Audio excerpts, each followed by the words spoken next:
मुंबईमध्ये जो सिरियल बॉम्बस्फोट झालेला होता त्या सर्व आरोपीला जे आहे आज न्यायालयाने ही निर्दोष मुक्तता केलेली आहे. मात्र त्याच सिरियल बॉम्बस्फोटामध्ये ज्या वसईतला एक हर्षल भालेराव नावाचा 23 वर्षाचा तरुण सुद्धा या ठिकाणी मृत्यू झालेला होता. आता मी त्यांच्या वडिलांसोबत आहे. स्वतः त्यांचे वडील माझ्यासोबत आहेत. सर, काय सांगणार तुम्ही की आज जो न्यायालयाचा निकाल आलेला आहे त्याच्यावरती तुमच्या पहिल्या प्रतिक्रिया काय आहेत? हे दुर्दैवी आहे की ही घटना दुर्दैवी आहे. म्हणजे जी न्यायालयाने जो निकाल दिला तो अत्यंत दुर्दैवी आहे. त्यापासून न्याय मिळाला की नाही हे स्पष्ट होत नाही. त्यामुळे किती विश्वास ठेवा या न्यायावर हे कळत नाहीये. जो मुलगा होता हर्षल जो होता त्याचं वय काय होतं, त्यावेळेस कुठल्या कंपनीमध्ये तो काम करत होता आणि त्याचा कंपनी म्हणजे नेमकी ही घटना कशी घडली होती, त्यावेळेसची परिस्थिती काय होती? ऍक्च्युली तो 23 वर्षाचा होता. त्याने तो बीकॉम झाल्यानंतर त्याने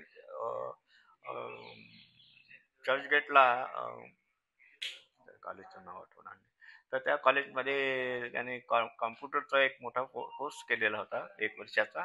आणि त्याच्यानंतर तो आयफ्लेक्समध्ये साखी नाक्याला कंपनीमध्ये लागलेला होता. ती निरनिराळ्या बँकांना सॉफ्टवेअर पुरवणारी कंपनी होती. त्या कंपनीत तो लागला होता. ती अमेरिकन बेस्ड कंपनी होती. आणि त्या दिवशी तो सकाळी गेला आणि संध्याकाळी ही अशा प्रकारची बातमी आली. त्याचा तो पहिलाच दिवस होता? पहिलाच दिवस, अगदी पहिला दिवस होता तो. पहिल्याच दिवशी ही घटना घडलेली आहे. तुमच्या घरामध्ये किती लोक होते आणि हर्षल हा किती नंबरचा होता? माझा एक पहिलाच मुलगा होता. माझी एक मुलगी आणि एक मुलगा, मिसेस आणि मी, आम्ही 4च लोक होतो. या घटनेच्या नंतर किती वर्ष तुम्ही न्यायाची अपेक्षा करत होतात आणि आजचा जो निकाल आहे याबाबतचं तुमचं काय मत आहे? नाही, ह्या घटनेच्या इमिजिएट नंतर म्हणजे 1 वर्षाच्या आत आम्हाला असं वाटलं कमीत कमी खरोखर हे लोक, जे कल्प्रिट लोक आहे, म्हणजे जे अतिरेकी लोक आहे, यांना सरकार पकडेल आणि त्यांना कमीत कमी पकडून तरी ठेवेल आणि नंतर त्यांच्यावर जे केस होईल त्यानंतरचा विचार केला जाईल. परंतु तसं काही कधीच झालं नाही. त्यांना कधी फार उशिरा पकडलं गेलं का पकडलं गेलं का नुसतं दाखवण्यात आलं हे अजूनही आम्हाला कळत नाहीये. कारण नेमकं त्यावेळी त्यानंतर लागली 26/11चा जो घटना घडली त्याच्याकडे सरकारचं पूर्ण लक्ष गेलं आणि ह्या घटनेकडे अगदी थंड बस्त्यात ठेवलं. त्यामुळे आम्हाला 15 सालापर्यंत काही कळलं नाही काय होतं याच्यामध्ये. त्यामुळे आम्हाला असल्या न्यायाची कधी अपेक्षाच नव्हती या लोकांकडून. का नव्हती न्यायाची अपेक्षा? कारण का ज्या पद्धतीने ही घटना घडली, कारण मी सरकारी नोकर होतो, सरकारी गव्हर्नमेंटमध्येच काम करत होतो आणि गव्हर्नमेंटमध्ये काय चालतं हे लक्षात येतो माझ्या. त्यामुळे कदाचित असं वाटलं की आम्ही चौकशी करू. चौकशी म्हणजे ती थंड बस्त्यात टाकण्याची गोष्ट आहे. चौकशी ही कोणतीही चौकशी, ज्या गव्हर्नमेंट म्हणते की आम्ही चौकशी करू, त्या समजायचं की याच्यावर काही होणार नाही, हे फक्त चौकशी होईल आणि बस संपलं. याच्यापासून कुठलाही न्याय मिळणार नाही.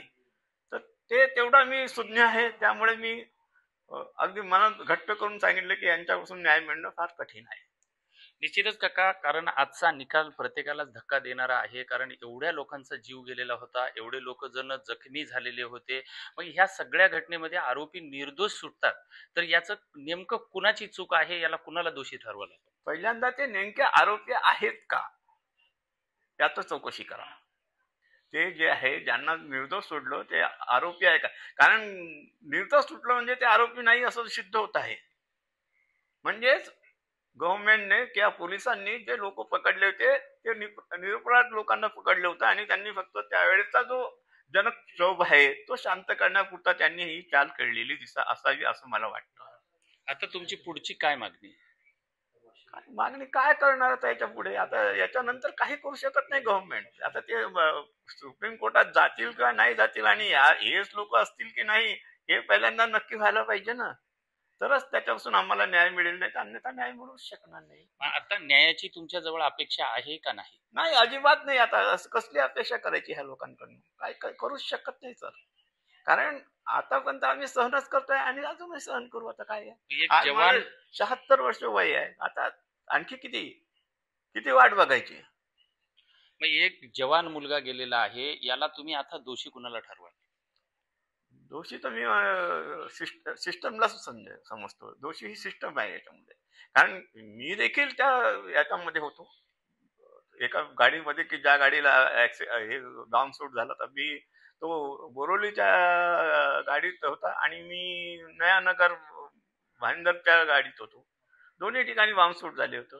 तर त्यावेळी जी परिस्थिती मी स्वतः माझ्या डोळ्यांनी बघितली आहे, मी ते अनुभवलेलं आहे. त्यामुळे नेमकं कोण होते, कसे होते, काय होते, कुठून बसले हे कळायलाच मार्ग नाही. कसा होता थरार तो? कोण तो थरार कसा होता? कारण तुम्ही त्याचे अति अरे पडलेले लोक असे अस्ताव्यस्त, कोणी असे लागलेला, कोणी मेलाय, कोणी जखमी झालेला, अतिशय वाईट परिस्थिती होती. बघवत नव्हतं. मी पायी आलो रात्री, भाईंदर पासून वसईपर्यंत पायी आलो आहे. त्यावेळी माझं वय 56 वर्ष होतं. तरी 56व्या वर्षी मी तिथून पायी लाईन धरून पायीला आलो आणि घरी बघतो तर घरी मुलगा नाही. तर ते फार वाईट. म्हणजे आम्ही कोणीच झोपलं नाही. आजूबाजूचे सगळे लोक जमा झाले, कोणी झोपू शकलं नाही. आणि 2 दिवस आम्ही त्याचा शोध घेत होतो, सापडला नाही तो आम्हाला. शेवटी भगवतीला तो फार प्रयासाने सापडला. त्याच्या सारखी मोठी हिस्ट्री आहे. ती हिस्ट्री आता काय पुन्हा तेच काय सांगायचं. अगदी आम्हाला खूप त्रास झाला त्याला शोधायला, कारण तो त्या मृतांच्या लिस्टमध्ये नव्हता, जखमींच्या लिस्टमध्ये नाव नव्हतं त्याचं. कारण आम्ही त्या लिस्ट अशा बघायचो, याच्यामध्ये कुठेच नाव नाही. आम्हाला वाटतं आमचा मुलगा कुठेतरी फिरतोय शेवटपर्यंत. आणि मग शेवटी तो नाही झाला, तेव्हा आम्हाला ते माहीत पडलं की तो गेला. आणि त्याचा शोध घेतला तेव्हा तो भगवतीत मिळाला. फार प्रयासाने मिळाला. 3ऱ्या दिवशी मिळाला आम्हाला. 19 वर्षाचं दुःख आजही तुमच्या हृदयामध्ये साठलेलं आहे. आणि जेव्हा 19व्या वर्षी हा निकाल बघतात त्यावेळेसचं दुःख कसं? दुःख तर आहेच सर. दुःखाला सीमा नसते. मी तुम्हाला सीमा नाही आहे, तो प्रश्न तो नाही आहे. फक्त प्रश्न असा आहे की आता त्याच्यासाठी काय आम्ही काही करू शकत नाही ना. सर्वसामान्य मनुष्य काय करणार? फक्त अपेक्षाच करणार की आम्हाला अजूनही न्याय मिळावा, एवढीच अपेक्षा. ज्या घरामध्ये त्या हर्षलच्या तुम्ही स्मृती आठवणीसाठी घराचं नाव जे ठेवलेलं आहे, ती नेमकी आठवण काय आहे? आता बघा, आता हा घर हे त्यानेच मला बांधायला सांगितलं होतं. त्याच्या आग्रहासाठी माझं फ्लॅट असून देखील आम्ही इथे घर बांधलं त्याच्यासाठी. आणि त्याची इच्छा होती की ह्या एरियात माझं घर असावं. आणि ते घर बांधल्यानंतर तो जवळजवळ 11 महिन्यांनी त्याचं असं झालं. तर त्या स्मृती त्याच्यासाठी आम्हाला ते त्याचं नाव देऊन भागच राहील त्या घराला. काय नाव दिले तुम्ही? हर्षल 711. 711 म्हणजे कोणी आता ज्याला नॉलेज आहे असा कुठलाही नॉलेजेबल मनुष्य जर तिथून गेला, 711 म्हणजे जसं 2611, 711 हे असे जे आहे की हा घटना आहे, तर ह्या घटना त्याच्या लक्षात येऊ शकतं आणि ती आठवण जागवू शकतो आम्ही.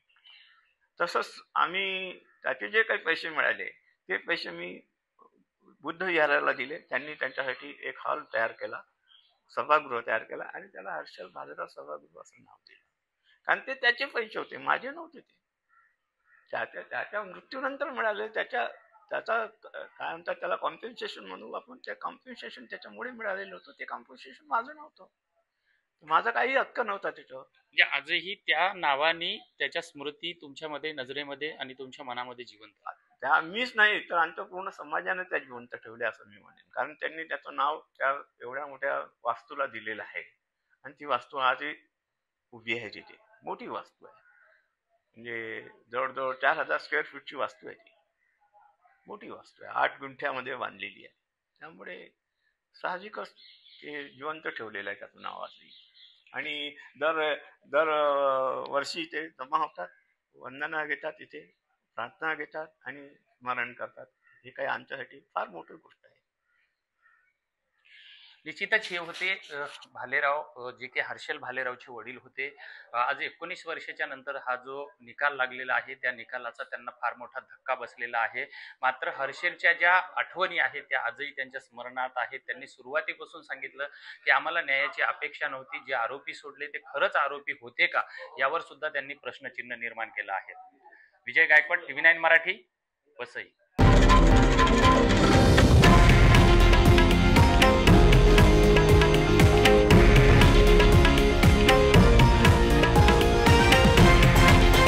हे आहे देशातील नंबर 1 न्यूज नेटवर्क आणि आपण पाहत आहात TV9 मराठी, एकमेव